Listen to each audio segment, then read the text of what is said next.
Good morning, and welcome to another exciting edition of BTL Bass Talk Live, Day 4 with the man Frank SCALISH. I think it's Day 4, number 181. I tried to do that as least shocking as possible in the most mellow way. We got a banger show today. I experienced something on the water this week that I called you for expert advice, and you said, by God, I experienced the same dang thing. And then I was like, we haven't done a show about it. And then you went and drew all sorts of diagrams and pictures. Flash one of those up for what we got going on in a little bit. We got all sorts of diagrams and pictures. This show will help you catch fish, regardless of where you are from like 2 weeks ago through the next like month, depending on where you are in the country. That is absolutely a fact. And then we also have a special guest. We're going to bring him in. I think he's on his way to work. Either that or he's on his way to plow the field with his 2 horses with that beard. Oh, it's Emmett SCALISH. Get it out of the way. Let's go. Get it out of the way. Who experienced electricity for the first time at the U.S. Open on Lake Mojave. It's called a wheel. Oh, man, that's crazy. Took his oar and cane pole out to the U.S. Open on Lake Mojave and dunked a couple crickets.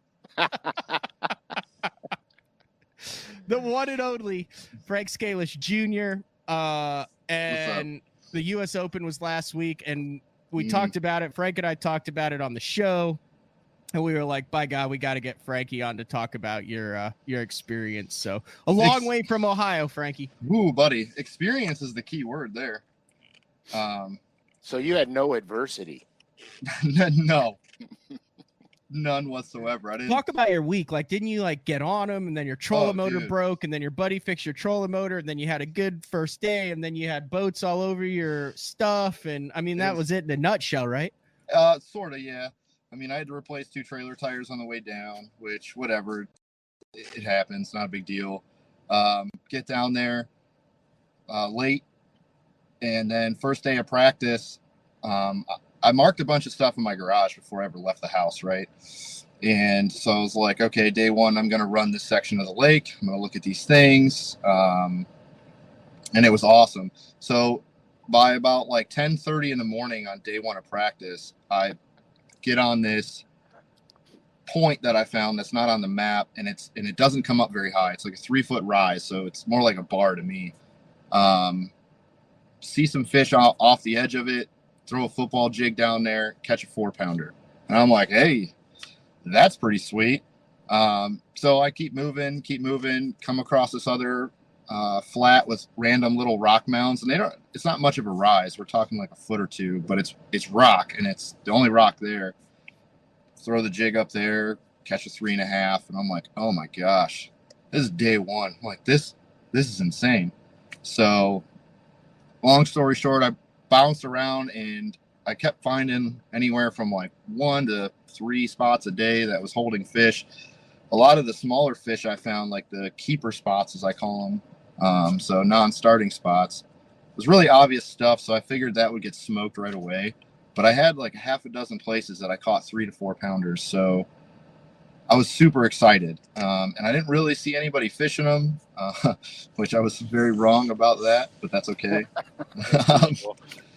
So it was really exciting. I mean, I just drove 2,000 miles, 2,200 miles across this country. I've never fished out west. The only thing I knew about Mojave was it's been over 100-degree air temperature for a very long time there, and I assumed the water temperature was going to be hot, and so I didn't think fall stuff would start. So what was really cool, though, is that a lot of the places that I marked on my map, like all my big fish spots, were things that I had previously marked, with the exception of 1. Yeah. And for, I bombed the tournament, whatever. Honestly, like, I don't even care about that. What I learned from this trip is irreplaceable. It's just like, I don't have a lot. My experience gets overestimated a lot. You know what I mean? Mm-hmm. I've fished, I probably shouldn't say it, but I've maybe fished 40 tournaments my entire life. Yeah, so it's the farthest trip you've taken by far. By far. by far. Yeah. But you know, like day one of the tournament, I was boat 150, which I knew that was going to be troublesome. But that's okay. It's part of it. And, you know, I should have adjusted better. I you know, all through practice, I'm talking to Dad, and I keep telling him, I'm like, dude, I am missing something. He's like, what are you talking about, dude? Like, you're finding fish, you're finding good ones. And I'm like, yeah, but I have this nagging feeling like I am missing something. And I didn't figure it out until the end of the tournament, what I was missing. And it was very frustrating because I was literally right there. Yeah, but that's good, though. I mean, don't you always say, Frank, you learn more in the tournaments sometimes that you struggle in than the tournaments that you do well in? 100%. I mean, yeah, because and I'm gonna call it a failure, but it's not a failure because every practice day, every tournament day, it's research and development for future expertise. Okay. Yeah. So some of the worst practices I've had in my life turned into the best tournaments I've had because I knew everything not to do in the tournament. Even though I didn't catch fish, like one time on Okeechobee, I didn't catch a fish for 3 days. And so I had to reevaluate during the event and wound up coming out of there with a check. But I used the information that I garnished from that practice to put me in areas with fish during the tournament because I knew everything else I was doing up to that point was failing. So that was the only next logical move. It takes balls to leave a pattern that you were catching fish on more so than when you're not catching fish. It's easy to change when you're not catching anything. Right. So, you know, so that's kind of the thing. But it's all about learning, and as long as you're learning, you're growing, and that's all that matters. Yeah, I mean, and I had fish doing completely different things too while I was there. You know, mostly I was fishing super deep, so like whatever, like 25 to 32 feet is where I found most of my good quality fish. And even though I only weighed in one fish a day for the last 2 days, you know, one was over 4.5 and one was over 3.5. So it's like, it's really frustrating because, you know, I'll be honest, I spun out, especially day 3. You know, I didn't have a bite. I had one smallmouth blow up on a spook that was 3 to 4 pounds. He blew up like 20 feet in front of my boat and came all the way out of the water.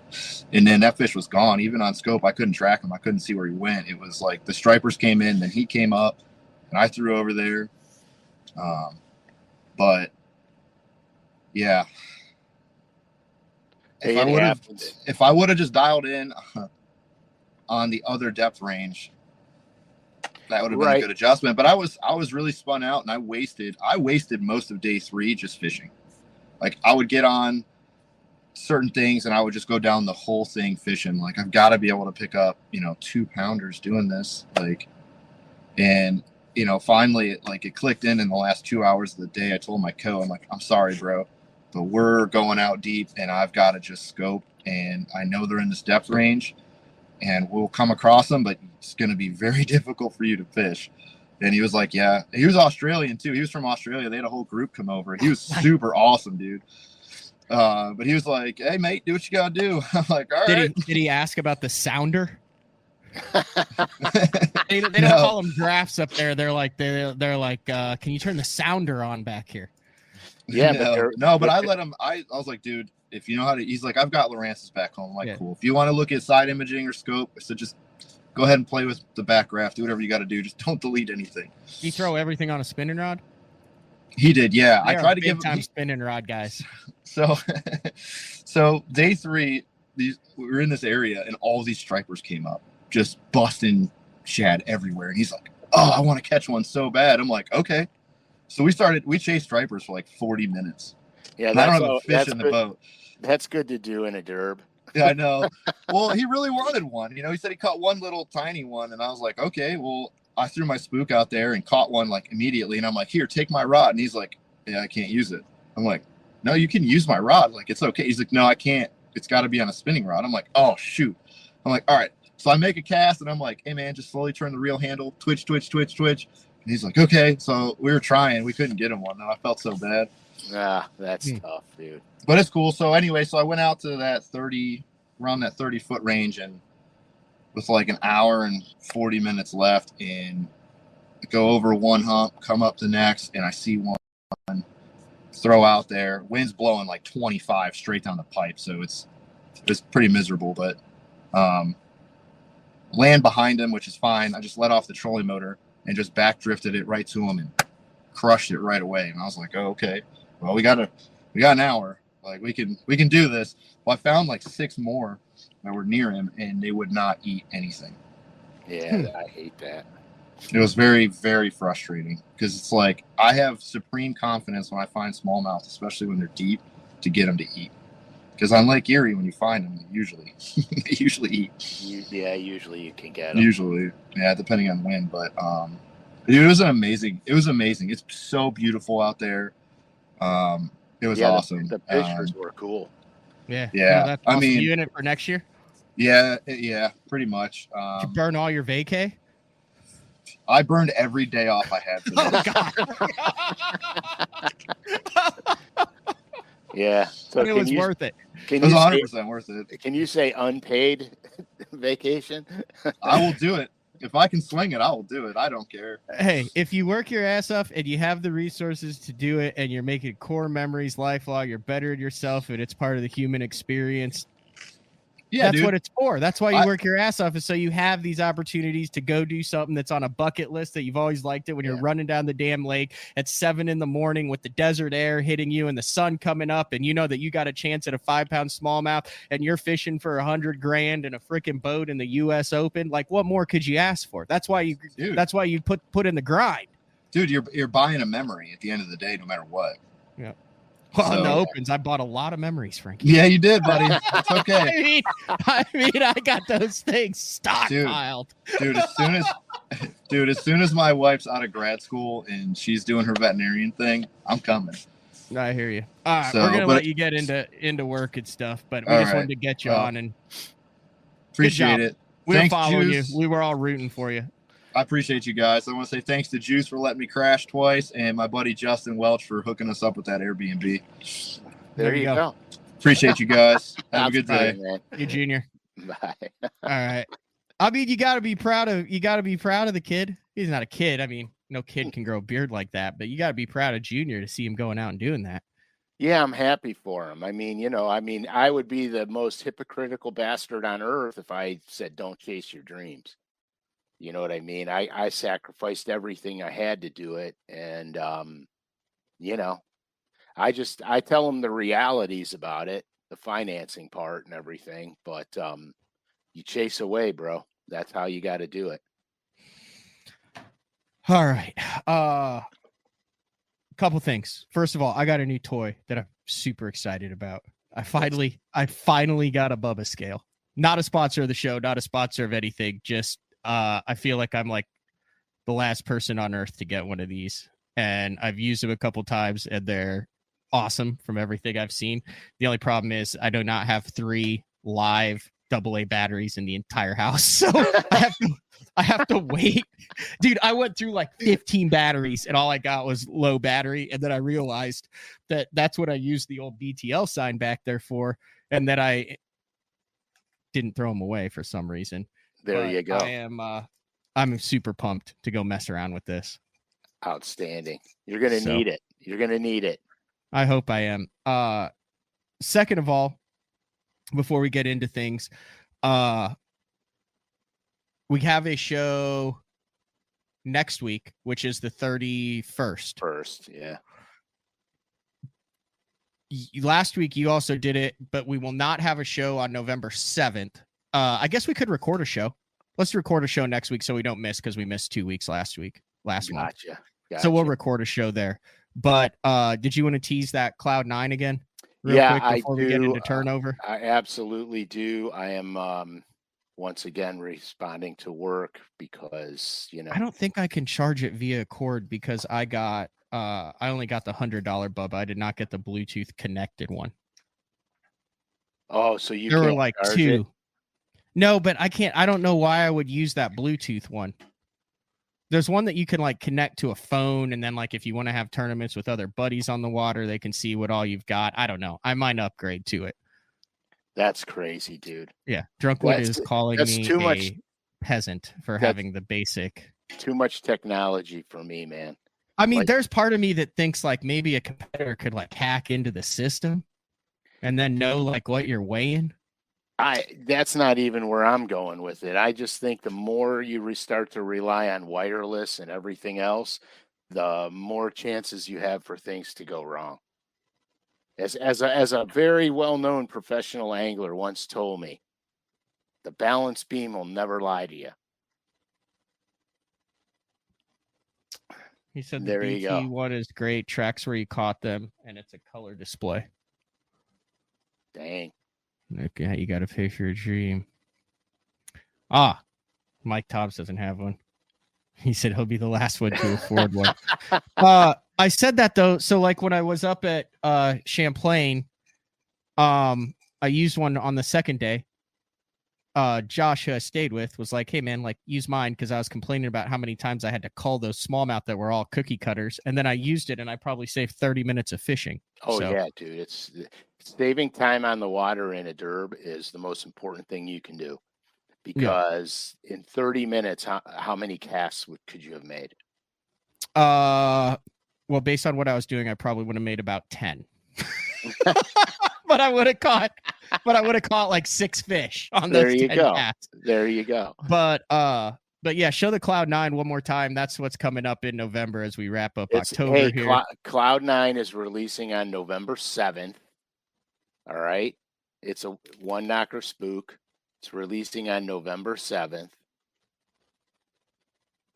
I like it. So you have to remember that. November 7th, Cloud9. Yep. That's my shameless plug for the next. If we get into the show 17 minutes in, that's probably the soonest we've gotten to our core topic in probably 2 months. Well, we have stories. We have. Dude, I'm excited about this one, Frank, because this was one. So I called 2 people. I'm going to name drop here. I called 2 people about this. I called you and I called Ben Milliken. Yeah. And I said, walk me through this. I said, because I did not expect this to be a problem. I thought I had found a solution to it, and I did not. And it has to do with offshore fish during the turnover. Yeah. So the crazy enough thing is I had gone to this lake, probably a day before you, maybe, or the same day before. Was this the day you caught him or didn't catch him? Didn't catch him. It was the day before, because we had exact identical weeks. We went a day, we sucked, then we went another day and we slaughtered them. Correct. Yes. And remember, I was like, dude, you're explaining the week that I just had on the water. So we go through your week first, and then I'll go through mine, and then we'll get into like the crazy parallels and kind of some stuff we figured out. Okay. So I went to this lake, and I have to keep my lakes nameless because where I live, they're very small. And so I go to this lake, and generally speaking, it's got good clarity to it. Pretty much anytime I go there, I can pretty much catch them 8 to 15 feet or deeper even. And I had gone a week and a half earlier and caught them pretty good. And so 8-4 on Idaho. Nice. And so I went there, and the water was like weird looking. And the bait fish I couldn't see, they weren't where they normally are. And I started cranking, and there was like nothing happening. And I went super shallow, and I caught 5. And I was really annoyed because not only did I catch 5, but I didn't catch big ones like normal. Mm-hmm. And they were decent fish. They were like, 3-pounders, but I didn't catch any giant ones, and I was really irritated. So I took a hiatus for like a day and said, I got to go catch something, and I have to pick a body of water that is 100% different than I was on. So the body of water I chose is very wind affected. It's very wind affected. It's not very deep. So I knew that this time of year I wouldn't experience the same thing. Should I just drop the cat out of the bag, or should I wait? No, I'm going to wait till your stories are done. Okay. So I knew it wouldn't be affected by the same scenario. And I decided that on the other day that I am not going to scope. I shut it off. I'm not scoping. And I wound up by 2:00, I had over 40 in the boat. By 3:00, I was over 50 and I went home. It was a great day. It was a lot of fun. It was a smash fest. I just used conventional fishing wisdom instead of relying on scope. Because I realized at this particular time it was not a necessity. And the irony of it is that very day, it was that day, Matt, when I was driving home, when you sent me the video of your double header. It was. So now you could tell your stories. So I had 2 days ago, or Monday, I had the president of the OU Bass Fishing Club in studio. 20-year-old kid, good dude, brought me the OU club hat, available for sale. They're trying to get, well, I'm working on getting them a little funding on the side. But long story short, I kind of big leagued him. And I was like, hey man, like come in next week. We'll knock out a quick show and then we'll go catch a quick 20 to 25. He's like, fish? I'm like, no, pounds. And he's like, what? And I was like, if it's good, 28 to 30. And he's like, you think we can catch 5 for 20? I'm like, yeah, like low end, like mid 20s. It's like, we're dialed in. I talked to my other buddy Austin, been out to this, but we've got like 10 lakes within 2 hours of here that we enjoy going to. Some are big. They're all public. You know what I mean? All big enough to run around on. And so we wrap up the show and we get out there and he's like, well, what do I need to bring? I'm like, nothing. I got you, man. We're only doing a couple different things. So we go out to this lake. This is a lake I know has ample amount of large fish in it. Doesn't get a ton of pressure. It has bluffs. It has standing timber. It has vegetation. It has flats. It has a man-made dam. It gets out to 35, 40 feet in the middle. It's got rock piles in it. It's a very diverse lake, usually about 4 to 5 foot of visibility, right? Dude, that's a good lake to learn a lot of techniques on. Yeah, it's a very, very good lake. And it's within an hour of the house. And I hadn't been out there much this year, but the couple times I went, I did like 26 one time, did like 24 one time. Then buddy'd been out there, he caught like 27. So I'm like, this is usually you see 30 to 50. I'm talking about scoping, and it's been unseasonably warm here, but there had been a snap of cold nights that got down into the 40s, so I didn't really think much of it. And I get out there and I'm like, boy, it's kind of a weird tannicky color, like a light tannicky color. And I dump the boat in and I start looking and I'm like not seeing any. I'm scoping for them. And I go to like where they always are and they're not there. So I try the flats and I try the timber and I've noticed the bait is just diversified through the entire water column. And I'm not seeing any bass, and I catch like a 12-incher. And then I go and I'm looking on the trees, and especially towards the top of the trees, the water looks really dirty to me, like just on live scope, just a lot of particles in the water. It's never like that. I don't see any on the trees. Long story short, 6 hours later, I've caught 4 fish, and the biggest one's barely a pound. Yeah, that's God almighty. And hey, you guys remember this story? I told him, I said, dude, I think the lake's in the process of turning over right now. I said, because I don't know, like if I hadn't done this, if I hadn't been to this lake, if I didn't know what lived in it, I'd say this lake sucks. I'd say there's some little ones and some crappie in it because they just were gone. And I was really befuddled because I thought that with the scoping, with the suspended stuff, that I could beat the turnover. No, you can't, because it would spread them out anyway. So then that's where I was at a real loss, because I didn't know what to do, because 45 minutes an hour in, like, I knew we were screwed. But you can't tell the kid. You can't be like, dude, we're not catching anything. Like, I had to keep trying different stuff, right? So 100%. I tried everything and I couldn't find him anywhere. And I was like, dude, I wonder what Frank would do. I didn't know that you had the same deal. So anyway, long story short, I call a couple of guys, bounce it off, and I talked to one guy and he goes, well, there's this lake. He goes, it turned over a couple weeks ago. He goes, and that bait is back to get. I went out there, similar scenario, similar thing. I caught 60 to 70 bass. The biggest was only a 4-pounder, but the smallest was probably like a 2.5, a ton of 3-pounders. Got to the point where I could cast one out, hook it, reel it in, boat flip it, pick up another rod, pitch it out, catch it. I'd have 2 flop around the bottom of the boat. I did that like 8 or 9 times. And I was like, dude, what's the deal? Couldn't figure it out, and on how I could have turned the sucky day into a better day. Yeah. So that is 100% accurate. The lake turned 100% accurate. So exactly. So we're gonna go through this. I'm gonna tell you exactly what the fall turnover is. And here up north where I live, all right, because we will have ice on the lakes eventually.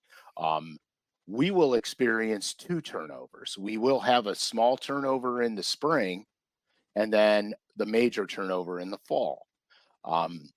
So before we get into it, I want to talk about, what is the turnover? So lakes will stratify. All right. So what we have here is the lakes will. Can you see this picture? Because I can't. Yeah, it's absolutely crystal clear. It looks like it's 3-dimension. It looks like amazing. Okay, so what we have here is, as the water warms, you'll get an upper layer of water. Okay, you'll have an upper layer of water. It'll be warm water. As summer approaches, you get the thermocline, and the thermocline is where the warm water and the cold water meet. That's the thermocline. There's no oxygen below the thermocline. So all your fish are in this zone. Mm-hmm. Now, usually the thermocline could be 20 to 25 feet deep, usually. Sometimes it's a little deeper, and depending on your lake makeup, it could be a little bit shallower. So you divide the lake into 3 sections. All right. So you got the upper layer, which for scientists, it's the epilimium. And that's what I was gonna guess that. And then the lower layer is the hypolimium. Yeah, naturally. Which is colder, which is hypothermia. So whatever. Oh, okay. Colder water. Okay. So this is as simple as it gets.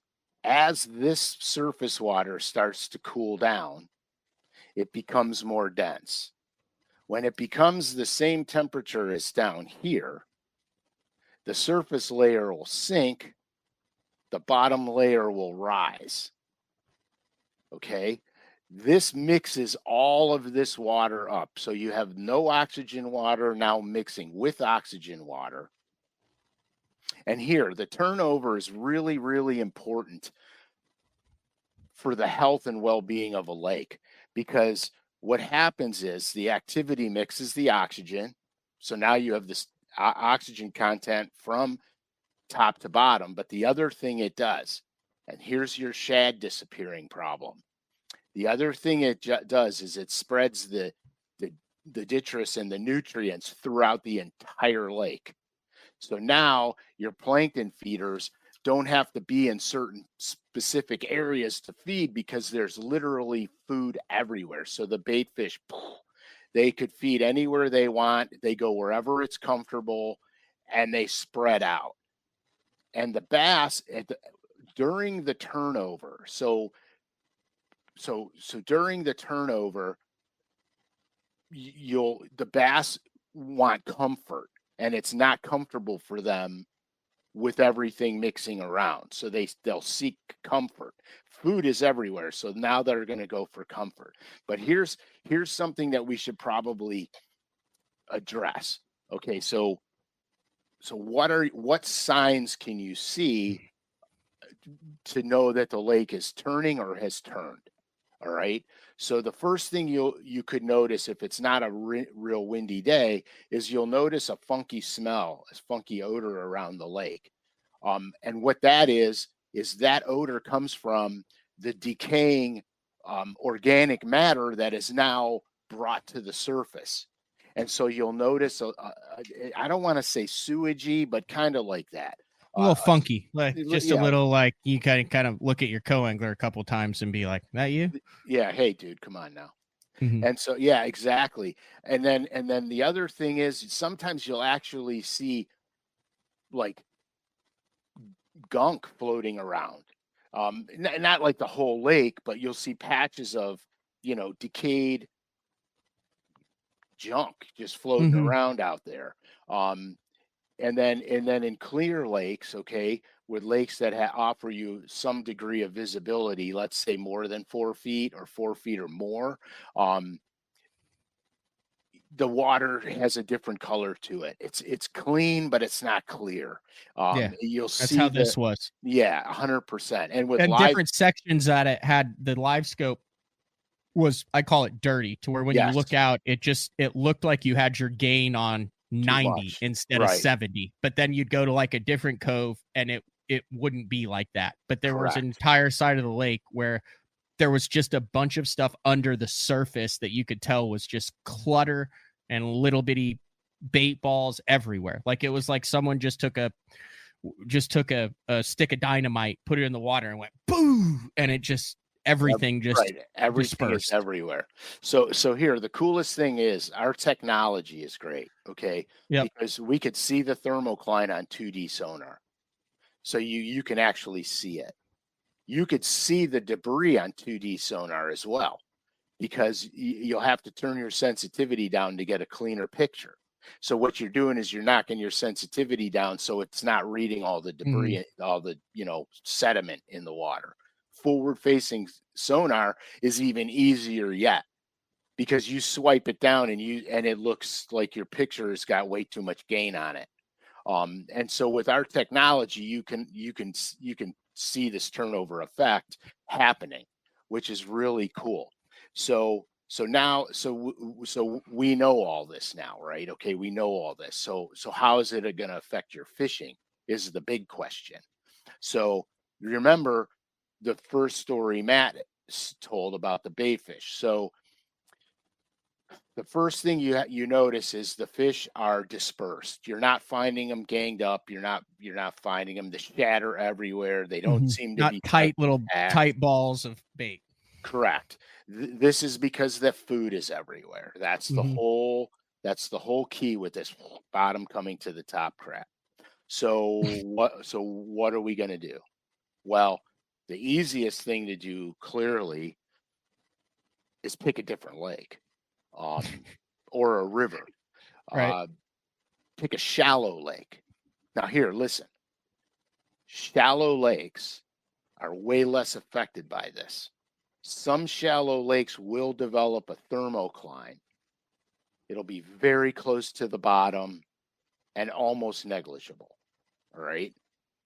But if it's susceptible to wind, the wind will turn the water all the time, so you're not having the effect of the turnover on a shallow body of water. And of course, river systems, most of them won't thermocline because of the current that goes through them. Now, I know I'm going to get flack, so I'm going to qualify the statement or quantify the statement. Certain sections of certain river systems may thermocline. If you've got a deep backwater pocket that's void of most current, it may thermocline. But for the most part, rivers are not susceptible to this. Okay? So that's the easiest thing to do, but we all don't have that option. So if you don't have that option, here's some pretty good rules to follow. Okay? It's not hard. The first thing you do is choose to fish shallow. You can avoid the less desirable effects of the turnover by going shallow. Right? Is that a comfort thing for the fish? It's 100% comfort thing for the fish. Okay. And the bait will be there because the bait's everywhere at this point in time. It's all spread out. So bait will be there. Plus you've got shallow bait like crayfish and stuff like that are always there. So one thing is to fish shallow. Another thing to fish is the wind. During the turnover or right after the turnover, the wind is your best buddy because it keeps the water highly oxygenated.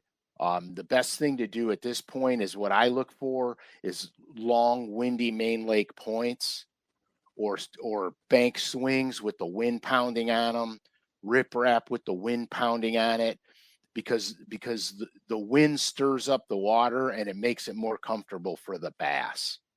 And that's really it. I mean, it's not. I'm making it sound really simple because obviously it's a matter of getting on the lake and covering some water, but the lure choices become fairly predictable during this period because you're going to use top waters, spooks, buzz baits, square bill crankbaits, spinner baits, chatter baits, flipping, pitching, all your shallow range baits is what you're going to use. I mean, the good news is the lake will stabilize. Depending on the size of the lake or the depth of the lake, it could be anywhere from 3 days to 4 or 5 days, and then poof, the lake becomes stable. The bait fish start to pack up again, and the bass are starting to get ready to run bait again. They're going to get offshore. Basically, what happens? Your cold water patterns start to emerge. You have that incredible fall bite that everybody looks forward to. Bait starts to stack, and then everything is right with the world. And that's really the turnover, kind of in a nutshell, really. So where do those fish go? So I wanted to catch them on a drop shot, a swim bait, a Nico rig, and a minnow. And I told you I looked in open water. I looked off the points. I looked on the standing timber. Like I would assume even in turnover, like those big ones that are always sitting around trees, those big ones that are always on the channel edge, like they were gone. Like they just weren't there that I was seeing on my forward facing sonar. Like, I mean, you could literally go out there 300 days out of the year and be like, oh, I mean, they might not always bite, but you can say there's a big one. There's a big one. There's a big one. Right. Well, and I saw 2 in 6 hours. Yeah, they're moving shallow. They're everywhere. Okay. They're not just sitting still. The day after that I went after, I told you I picked a shallow body of water, and I never fished below 4 feet, and I wailed on them all day long, nonstop. That was the whole key for it. See, I wasted a lot of time on the first place I went fishing too shallow. I mean, too deep. And when I went shallow, it was towards the end of the day, and I caught 5. Okay. So the place I went the next day, the turnover had already happened there because it was a shallower lake. Correct. And then the one thing that I expected to see at the lake I was at the previous day but didn't was that. Yeah, exactly. 100%. Right. Look at the bass underneath that thing. Yeah. And when I went to that one, I was like, oh, okay. Like that's like what it's supposed to look like. And then, the fish were like it's normal. Like, I don't know if you can see that. See him right there in the middle of the screen, right? Yeah, there. But the bait ball was like that in the day before. Like, I mean, I never saw more than 5 shad together. It was like, it was wild. Yeah. And I specifically went trying to do a specific technique. I was doing the offshore, looking at him thing, but it was just wild to me how they disappeared that quickly. Well, the good news is next time you go back there, it'll be doing exactly what you want. Yeah. But in hindsight, what I should have done was I should have recognized that much quicker. Instead of beating my head against the wall, I should have put everything up and said, hey, if we're going to stay on this lake, it's going to get done on the grass edge. It's going to get done on the shallow wood. It's going to get done on the shallow rock. 100%. And we're going to just go fishing. 100%. That's 100% accurate. That's why I shut the live scope off and said, nope, I'm not going to get sucked into this trap. And I like it. Yeah, I mean, it's a cool, it's not, The turnover is not complicated. I mean, at this stage of the game, most of us already know what it is. Unless you fish a lot of guys never encounter it because by the time they go back to the lake, it's already done. So you don't encounter it. It's when you encounter it for the first couple of times that you're like, what? You know what I mean? And I've fished it for years, but so let me ask you this. Like, we've got wild weather at Oklahoma where we've got 90 degrees for a couple days, then 60 for a couple days. You got some nights that are 70, some nights that are freeze warning. Mm-hmm. Will that, if you don't just have like a cold snap where the lake turns over, everything is right with the world, will those lakes like stay in flux for as long as that weather is up and down, like once the turnover starts, or once it starts, will it always separate and always clear up in a week or so? Yeah, once the surface layer density becomes heavy enough for it to sink, it'll turn over. It won't just start flip-flopping, because once it turns over the first time, then everything is mixed. Correct. That's what my question was. Will it suck for weeks and weeks and weeks if you have this weather that won't let the thing stabilize? No, it depends on the depth of the lake. Mm-hmm. Super steep and deep lakes, you could see a thermocline lasting for almost a month, and shallower lakes it could last for a day or two. It just depends on the depth of the lake, how much current is generated through it at times, and how much wind it's susceptible to. So let's say if you've got a number of different lakes, like Drunkwood said he's fishing this week on a lake that hasn't turned yet. Keep the ringer on, Frankie. So Frank, keep the ringer on, Frankie. So if I've got, let's say I've got 5 different lakes, I've got deep, clear lakes, I got shallow. Which ones in the fall? So let me see if I get this right. The lakes that are going to turn over the first are the shallow. Yeah. Does it matter water clarity in there? No, it's so the shallower lakes are going to turn over first. Correct. The deeper it is, the longer it's going to take for that lake to flip. Correct. Now, wind helps speed the process up. So let's say your predominant wind is a north or a south wind.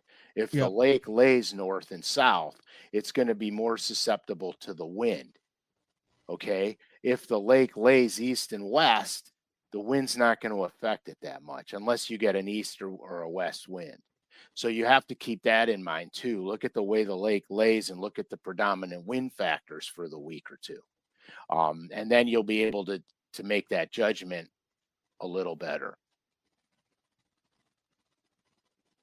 I like it. Yeah, I mean, it's not the turnover itself is not a complicated theory. Fishing during the turnover is very complicated because you may not recognize it immediately, and so you could waste the better part of the day chasing ghosts. So telltale signs are watercolor is going to be still visible but off. Like you're going to get there and you're going to go, it doesn't look like it's looked, and we haven't had much rain lately. Correct. And you don't have like feeder creeks that are rolling in or anything. Like it's a lake that should be stable when you get there. You're expecting it to be whatever, 5 foot of visibility. It's like 3.5 and looks a little funky. Correct. Possibly clean, a slight, slight.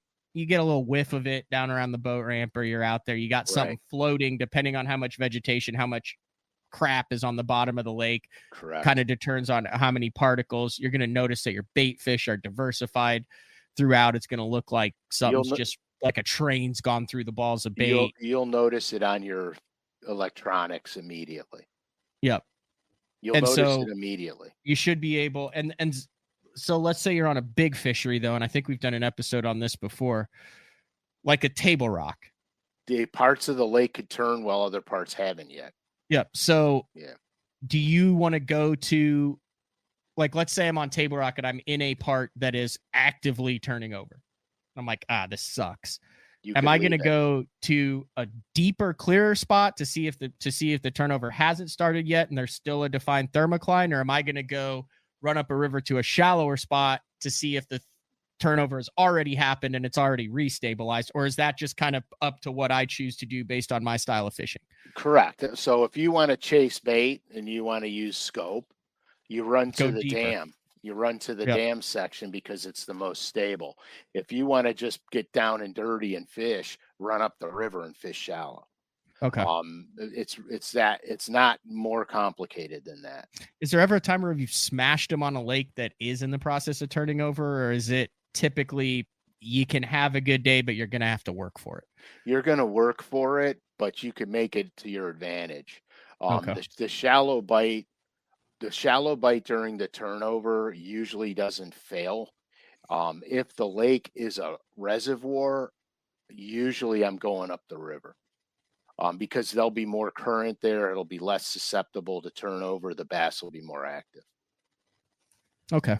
That's a lot of good information there, Frank. Yeah, it's crazy.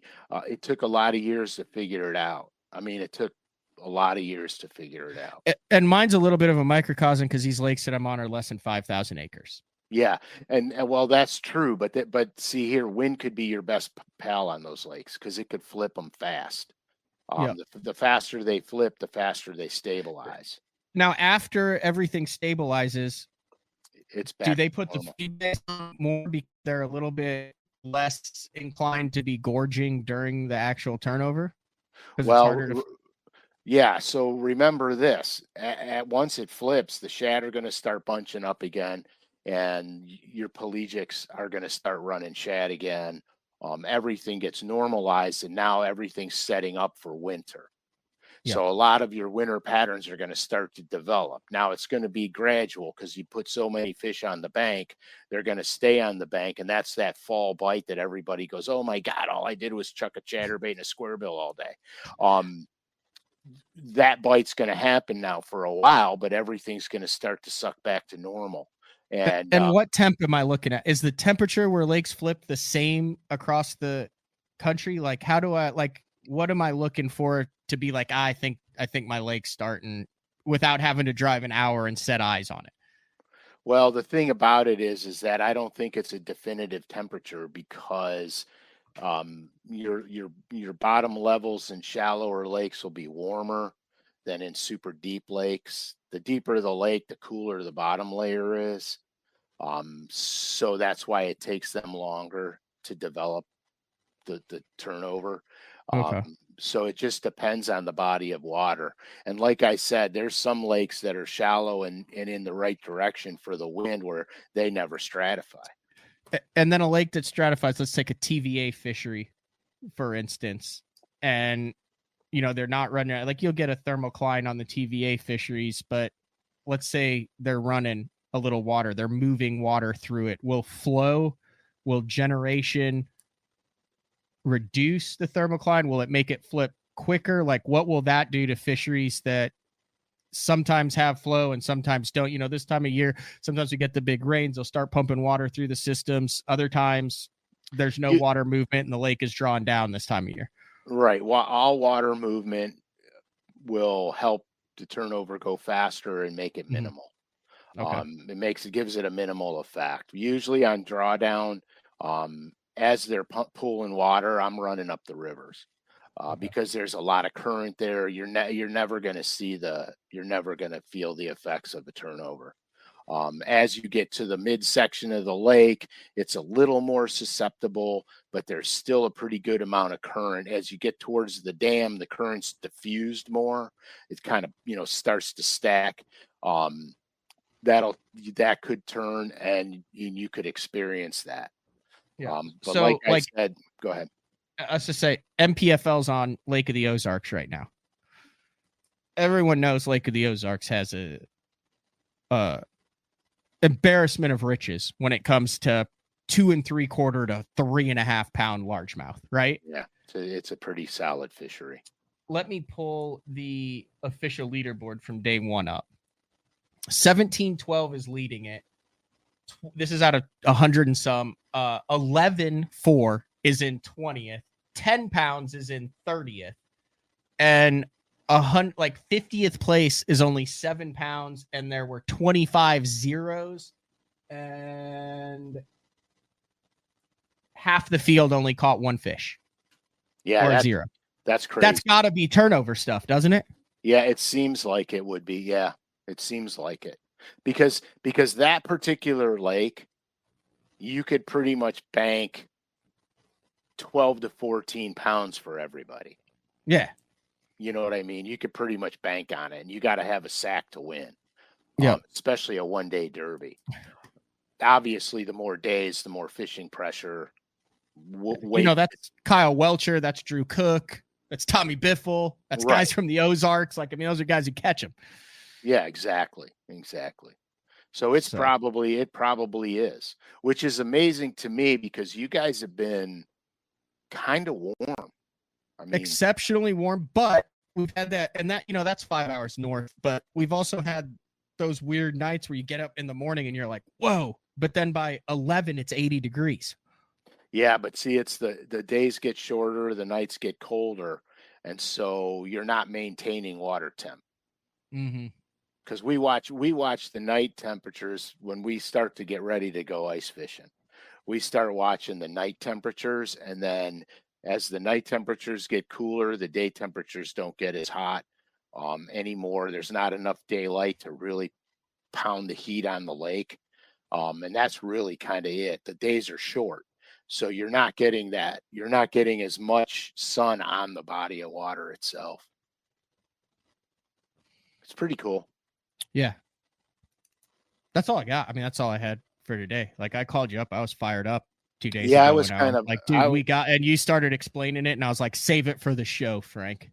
Yeah, I started, after we talked about it, I'm like, you know what? We're doing it because it's not a complicated ecological thing to understand. And fishing is brutal during the turnover. I mean, it's not easy. You're working for your bites. So I thought it would be kind of interesting to do that. I'm looking up if we have done how many shows we've done on thermocline. I think we've done shows on it, the thermocline itself, but not the turnover. We've never touched the turnover. To my knowledge, we've never touched the turnover. Turnover, Frank Scalish, BTL. You did one all about junk fishing a year ago. Nah, that doesn't have anything to do with it. Spot. Dude, I don't think we have really. Holy crap. New topic. New topic alert for today. Talks about frog fishing in the fall. Yeah, man. Maybe someone who has the list of all of them can see, but how have we missed that? I don't know. Maybe we just took it for granted. Is it because it's like such a small time of the year? Yeah, I don't know. Maybe because we're too busy focused on catching fish and teaching how to catch them rather than everything that affects them. You know what I mean? You want to hit a couple bonus questions since we got a couple minutes? Let's do it. All right. Sean wants to know, Frank, what's your lure rotation for this time of year on the Great Lakes? Wow. Well, Great Lakes, dude, I'm drop shotting and tubing and football jigging, spooning. Vertical jigging spoons, not horizontal spoons, vertical jigging spoons. Okay. Clay, we've done a thermocline show. We just haven't done like a turnover show. Right. We have done a thermocline show. And you've talked about the turnover and stuff, but like, I mean, I was right fishing. We were both fishing right in the middle. Yeah, that was such a coincidence, Matt, that I can't even believe. Oh, we had the exact same weeks. Yeah, it was 100% identical and almost on identical days, which was crazy. This might be, I'm going to put this up there. I know Ryan could just ask you, but he wants to know if you can make a 100-mile round trip in the Alpha 211. Well, I know I could do it when I had my spare gas in it because of all my legends except for this one, I had the spare tank and I could do it. I would be very nervous to do it. I think you can, but I would be cautious because if the weather gets rough, you're going to burn more fuel than you think, bud. Mm-hmm. Nick wants to know, is there a temperature during or after the turnover where you have a lot of your shallow forage? He said like crawfish hibernating, or maybe those bluegills popping around up there, or shore minnows, where that kind of stuff disappears. You'll see lack of bait fish, like I'll fish in water temperatures right before freezing, and you'll see lack of bait fish shallow, but you're just not seeing them because they're still there. Because when I was a kid, I used to go out in the winter time before the lakes froze and net the shoreline, the little shoreline grass edges to catch the baby. You were a menace. You were a menace back then. Yeah, the little tiny baby bluegill, and they were always in that grass. But crayfish, to my knowledge, like I steelhead fish a lot, and I was out in December and I was on a shale flat. It had a groove on the outside, and I was swinging the groove on the outside of the shale flat. And I looked down, and there were hundreds of crayfish on this shale, hundreds of them. And this is December with snow on the ground.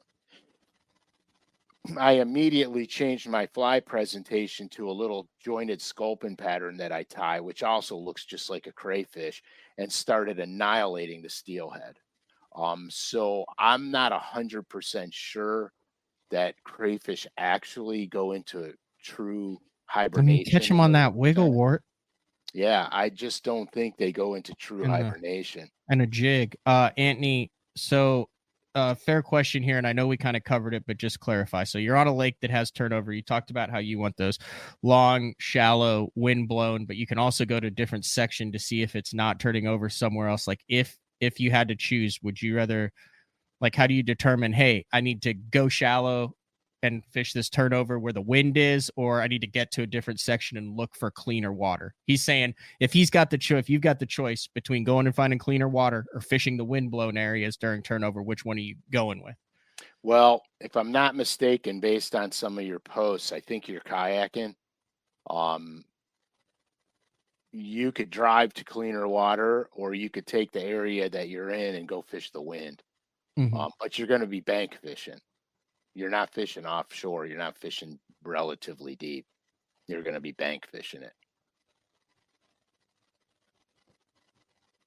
Several people, Druckwood, Annie, also want to know, like, when it comes to actual turnovers, like the edible kind, like what's Frank Scalish's turnover of choice? Like if you're at the gas station or the bakery and they have a selection. It's apple.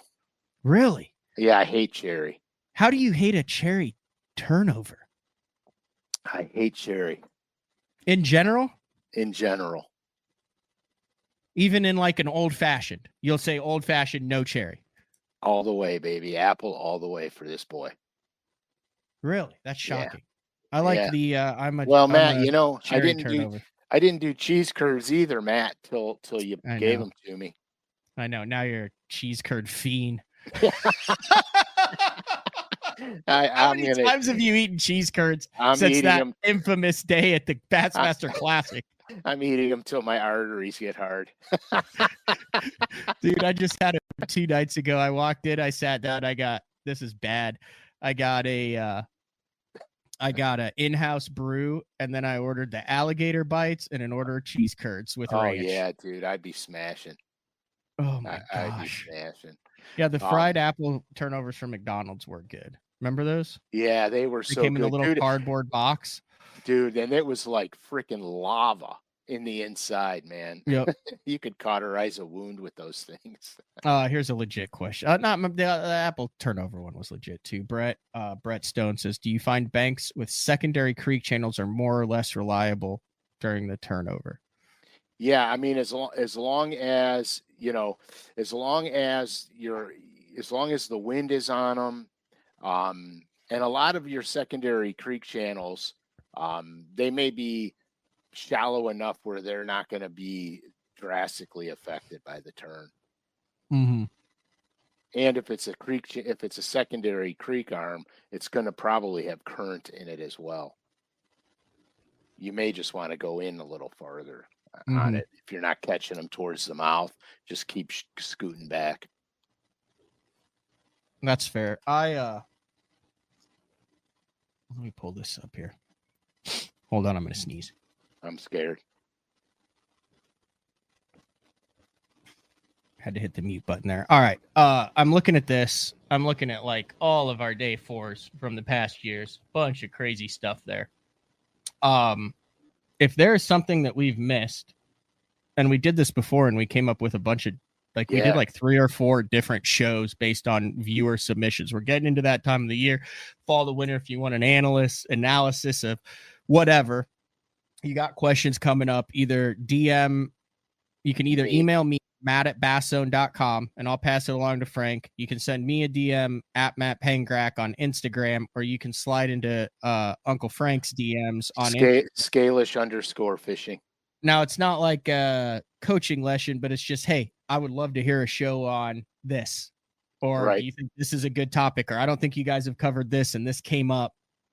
And if it's really good, and you have a good internet signal, we might bring you on to tell your story as to what you experienced and why, and what question do you have, and then Frank can break it down for you. How about that for a show? That'll be a good show, actually. Get 2 or 3 listeners on who have been like, hey, Frank, this is what I encountered. I didn't know what to do. Any suggestions? Yeah, speaking about it, I have to call the winner of the shadow box, which he should have today. I mailed it out right away. Okay. He shall have it today, hopefully, and then I will reach out to him later. Yeah, we got to get that. That is a we got to get him on. Guest. Yeah, we have to get him on the show. Anything else? We got a little Frankie action. Talked a little U.S. Open. Talked a little turnover. I thought it was a solid effort today. That was a good effort. That was a 15-pound bag with a nice call right before weigh-in. Exactly. We got to use your new scale. I gotta go. I'm planning on doing that. I'm planning on putting some in there, and then I will be honest, it'll most likely either be a saw guy or a blue cat that gets hooked up to this today. But I will know exactly how much it weighs. Put the batteries in it and get a 5-pound weight and hook it up to it. Yeah, that'll work. See how accurate. But put the 5-pound weight on the scale in your house first. Yeah. To make sure it's. Well, I'd have to dig those out. I haven't done the old P90X in about a decade. That's good though. It takes too much time out of your day when you could be fishing. Yeah. Oh, we do have one more. Does red craw play as much in the fall as it does the spring? He said he always seems to do better on white in the fall. That's a valid question. Okay, so here's the deal. Bass focus on bait fish in the fall a lot. But if the water temperature's down there and you're not throwing red, you're missing out. Because red works just as good in the fall as it does in the spring. I want to get your take on this too. So my buddy Bart, he does a podcast called Pass the Barb.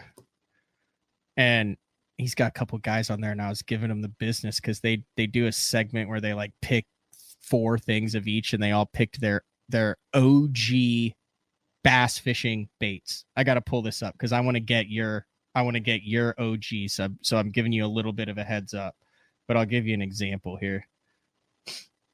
I flew off the rails at this. It's called the weigh-in. The most OG bass baits. The most OG bass baits of all time. That was the topic, right? So like Bart had the jackhammer chatterbait, the Rapala DT10, the wigglewort, and the Spro frog. Okay, so I'm going to say something. The only OGs got in there is the original wigglewort. Okay, I was just giving them an example of that. I'm just curious because, like, I gave Sobe, I gave him a hard time because he had a Rapala skitter pop, a hula popper, a red eye shad, and a sluggo. And I was like, dude, sluggo and hula popper, he nailed it. Right. But anyway, what are your 4? Like, not related to any of the lists that they said. I'm just curious, Frank Scalish, your 4 OG baits. This is based off of the weigh-in from the Pass the Barb podcast. Okay, I'm doing it right now. Okay. Okay. Because I'm doing mine. Okay. Let me know when you're done. Oh, I'm done. Go ahead on your 4. Okay. Soft plastic lizard. Ooh. Original wigglewort. A Norman Deep Little N. And the Cordell C77 Big O. Ooh. Those are strong. Those are very strong. I've got a jig with an Uncle Josh pork chunk on it. Oh, dude, the pork chunk. Oh, that's good, man. That's so good. I've got a man's jelly worm on a Texas rig with a toothpick and lead and a true turn hook on big game. That's all OG, dude. Yep. I've got a Rogue. Oh shit! How can I forget the Rogue? I've got a regular Rogue, and I've got a Bill Lewis rattle trap in chrome and blue. Those are my 4 OGs. Perfect. I can't believe the Rogue slipped my mind because I throw the shit out of them today.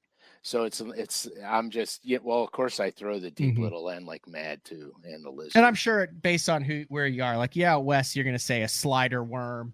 Charlie Brewer slider. You're up north, you're going to say a hula grub. No, hey, and nobody said the old Producto worm. No, I feel like the jelly worm is like the OG worm, Texas rigged worm. I agree with that. I 100% agree. And if I'm not mistaken, they were the first to put scent in it. Because didn't they smell strawberry and grape and stuff like that. We're totally hijacking their topic, but I thought it was a really good one, and it caused me to like text them all, be like, "You're out of your mind." It's a good topic. It's a good topic.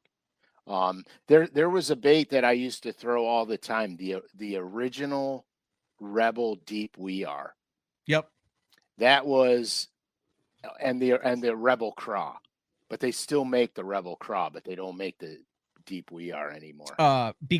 So I feel like it's kind of applicable here because Pradco and LureNet, while they're on the forefront, are coming out with a lot of new designs and colors, still a massive presence of old school lures in the arsenal on LureNet and that Pradco has. 100%. I mean, you'd be surprised how many brands they have that are like from way back in the day. I mean, like the Fred Arbogast, like all of that stuff, a lot of the Hedden stuff. Yep.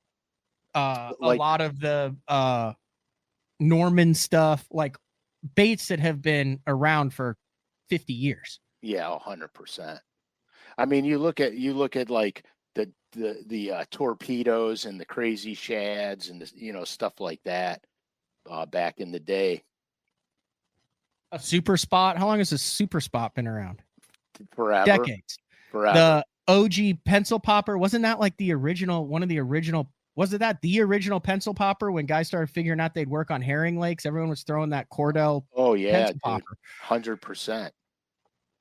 And of course, the Devil's Horse has been around for decades. The redfin. The redfin's been around. Dude, the redfin would be a great OG lure. So, anyway, I thought it was cool. That is cool. So you ripped off their segment, man. Good job. Totally. But I feel like I gave them ample credit, though. You gave them credit. It's a good group of guys there if you go listen. It's kind of like if you're from the South, it's going to take you a couple to get used to it because they're all Minnesota guys. So there's some like northern Yankee stuff is what it's called. I could say that because I'm from Illinois. I'm right in between. I like live in Oklahoma now. I was from Illinois, but I relate to the Minnesota guys. Love them. Great dudes. A lot of fun. Cheese curds. All right. Same place. Yeah, that's the motherland, Frank. You go up there, you ain't coming back. We're gonna have to wheel you out of those places. That'll be fun. All right. Same place, same time next week. I'm going to the lake. If there's a little funky smell, if the water's a little bit off color, I now know what to do. I'm headed to the bank. I'm covering water. I'll be painting lures. Same place, same time next week. This has been another edition of Day 4 with the man Frank SCALISH. We'll talk to everyone later. See ya.